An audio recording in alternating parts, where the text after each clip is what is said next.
Alright, what's up, y'all? So, first off the bat, my audio is screwed up, so I'm having to dub over.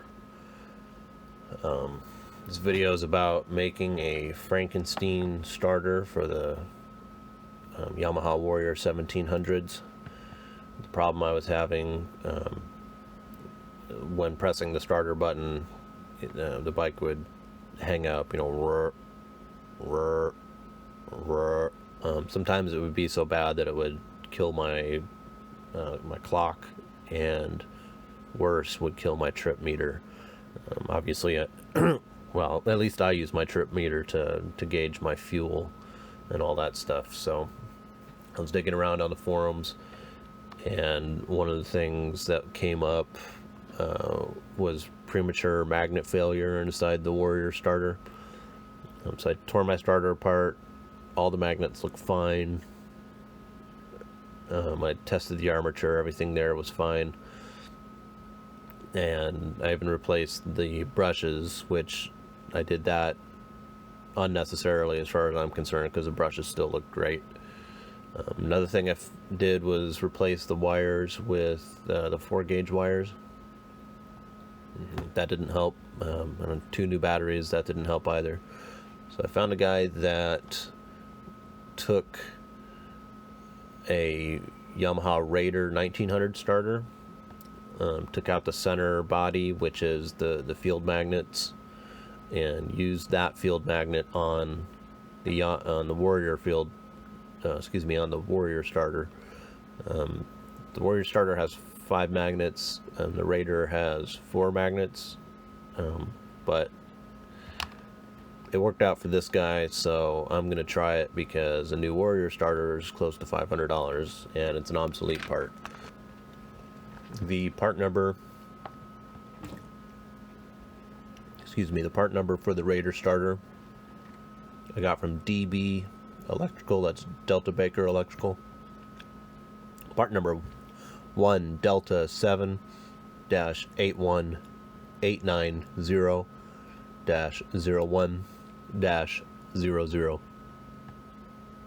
So we're going to get into tearing apart this thing.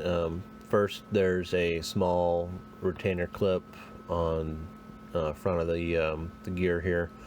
I left my good snap ring pliers at work, but you can pry it off with a small screwdriver. Once you get that gear off there, the next step is 2 8mm bolts.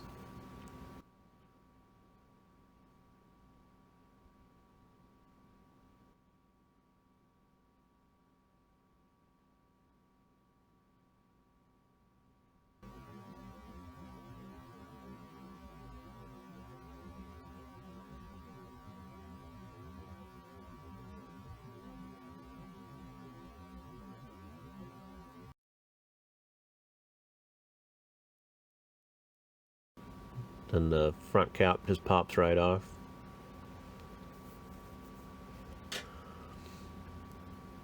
Now, on the Warrior starter, there's 3 washers. First, there's the anti-rotation washer. Has 2 little tabs that index into the front cap.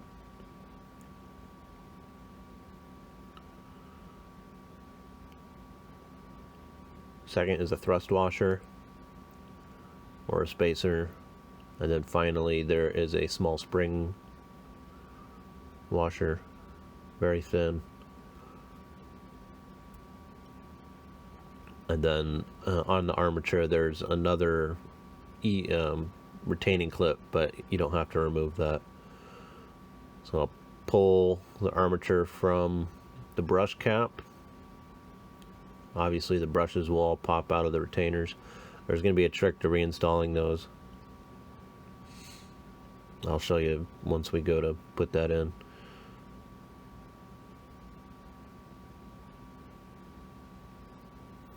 Pull the field magnets off. The Warrior starter, I checked all this for resistance across each field, and for grounding everything was fine. The commutator itself looked okay. As you can see here, there's no cracking, no rubbing, anything like that. The one thing that I do find interesting is that all the magnets are touching, which creates a small gap, probably about, I don't know, over 1/8 of an inch, 3 millimeters maybe. This could be the way it was from the factory, or perhaps the glue heated up and everything shifted. Which, if that's true, that could be part of the problem. I have noticed on the forums that other guys say the same thing. So now I'm going to take the Raider starter apart. Same 8mm bolts, but on this starter there is no gear that you need to take off. The armature is cut for the gear teeth. So for some back history, on the RS Warrior forum, back about a year ago, Milkman 672042000 is the one that I got this information from. So thank you, Milkman. It's possible we talked briefly on the Facebook page, but I am uncertain.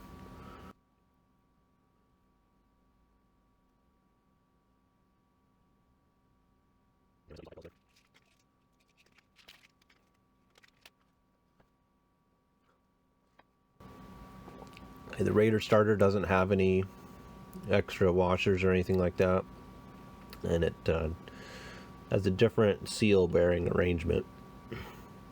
On the Warrior, the bearing is on the outside and the seal is on the inside. On the Raider, it's oil seal, then bearing on the inside. So you can see the field magnets here. There's only 4 on the Raider starter. They're evenly spaced.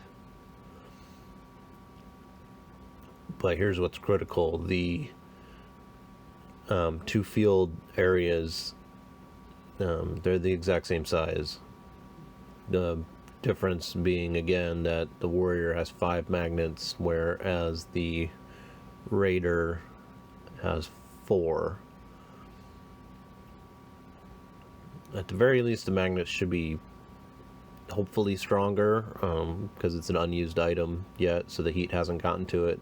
That's my Warrior starter, if it's original. I assume it is. Has about 30,000 miles on it, which isn't a high number of miles, obviously, and the starter is located in the front of the engine, so it should be kept pretty cool. But, you know, this is what we're fighting. So looking at the Raider armature here, there's a little bit more epoxy, which is nice.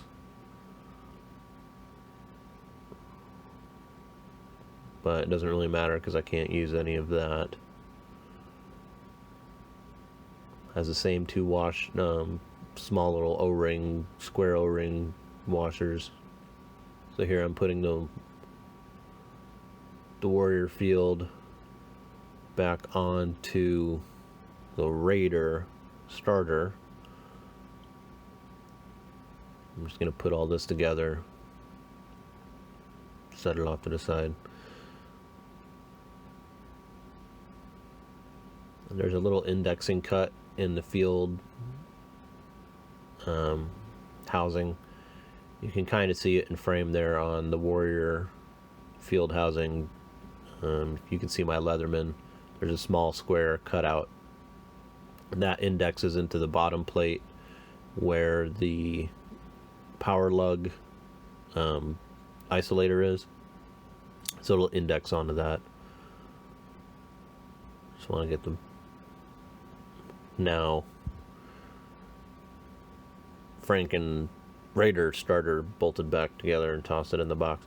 One thing I'd be interested in finding out is if the Raider guys ever did a field core, or excuse me, a field housing swap, you know, from a Warrior due to the 5 magnets. But so here we have the brushes, and behind each brush there's a little forward pressing spring. So we need to take that spring out of the housing, pull it sort of down out of the housing and then up a touch, and there's a tiny little cutout on the housing that the spring will rest. Unfortunately, I can't get a picture of any of this, but you should be able to see it, so you'll kind of see what I need to do there. Once you have those out, you can pop the brushes in easily and the armature will drop right down into it. And then once the armature's installed, we'll pop those springs back into place to provide pressure on the brushes. So I have one little pick that has a little swoop, and I found this one to be the most helpful.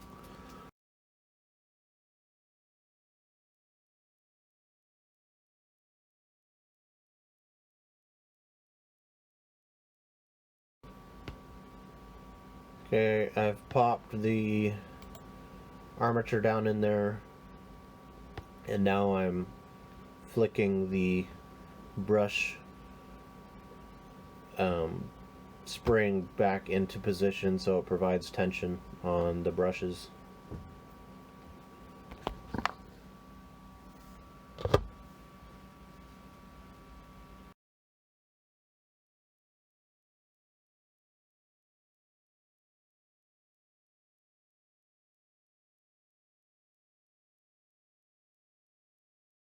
If putting the field magnets back on, the best thing oh yeah, don't forget your O-rings.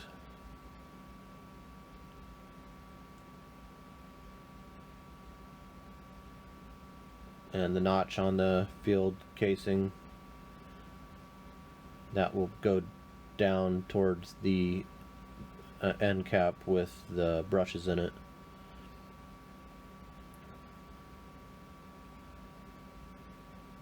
And like I said earlier, index is on the area where the electrical stud comes out.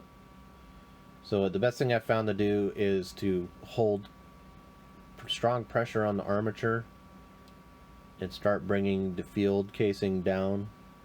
Once you have it slightly in place, you can switch hands and put pressure down on top of the armature and ease the field down. If you just kind of let it do its thing, it'll pop the commutator out of the brushes. Rotate the housing until it indexes.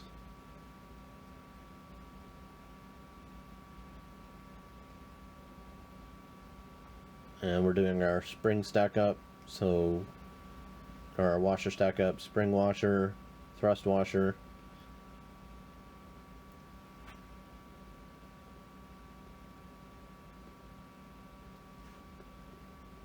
Now remember, since that locking washer indexes into the front casing, it's easier to bring the whole unit down onto the front end cap. So the problem with doing that, you'll see I run into, is sometimes it'll slip, so you really just want to keep it straight up and down when you do it.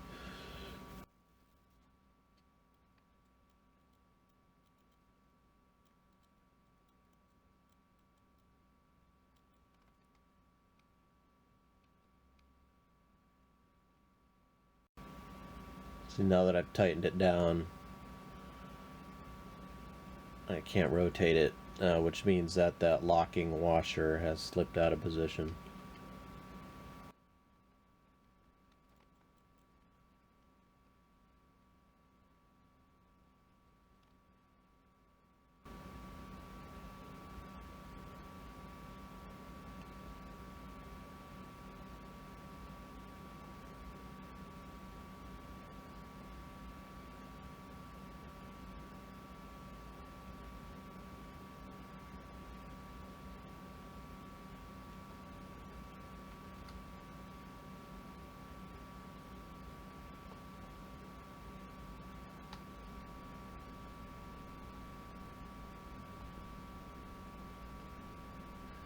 Now we can spin it freely. Still making a little chunk. It's not nearly as bad. At least I don't think so. Again, it's unfortunate the audio got trashed.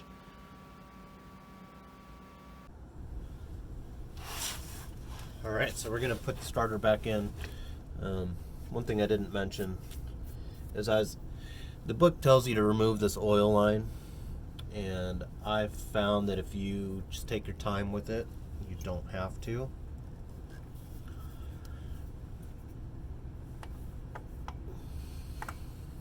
So it is kind of a little difficult to get everything lined up, but if you're just patient with it, eventually it'll pop in.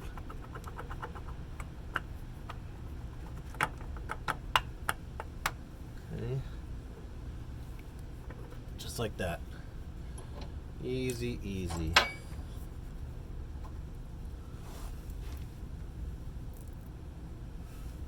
Alright, we have our two bolts, which are 5mm Allens.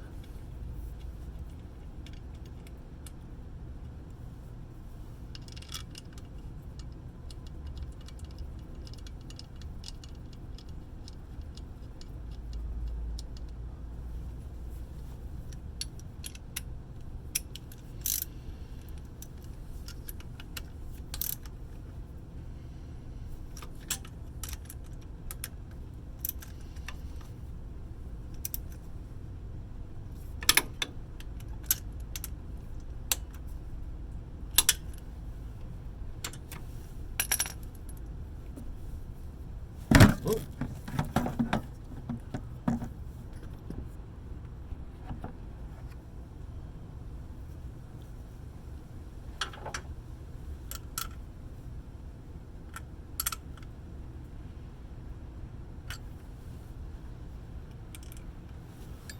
Power wire.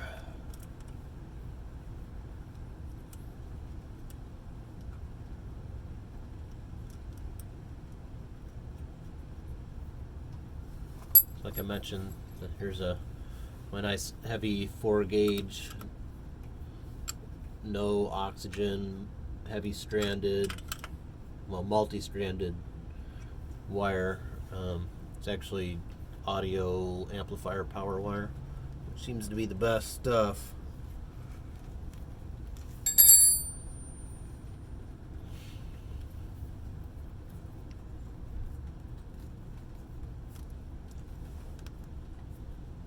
Right. So that was very easy. Let's go ahead and get it fired up and see what happens. Alright, so it's cold, obviously.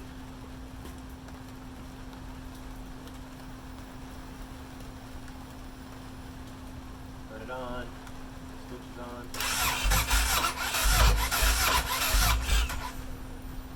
Same problem.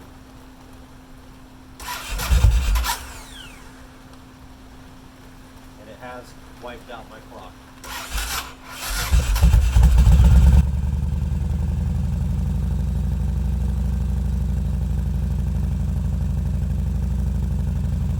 So unfortunately, that starter mod doesn't change a thing. So unfortunately, that didn't make any difference. On the bright side, if anyone of you guys has a failure of your field magnets, you can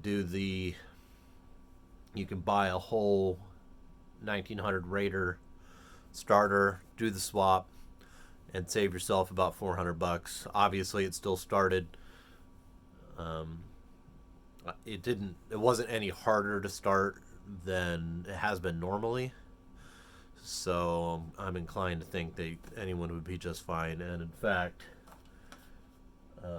Milkman, well, I closed it, but at any rate, Milkman said that he didn't notice any ill effects for the whole time that it was installed. So unfortunately, it's not going to help me out for my particular problem, but at least now there's a video out there for tearing these things apart. and helping you guys that have busted magnets. Good luck. Oh, I'll have a couple videos of me starting the bike a couple times earlier, so you can see the problem as it was. Of course, one time I videoed it and it started, boom, dead perfect from a cold start, so who knows. Trying a cold start. Have brand new lithium battery in here on my lithium battery tender. Both the battery light and was showing a good battery and the charge is full. I'm showing 5 o'clock on my clock. I can't hear it with my helmet on.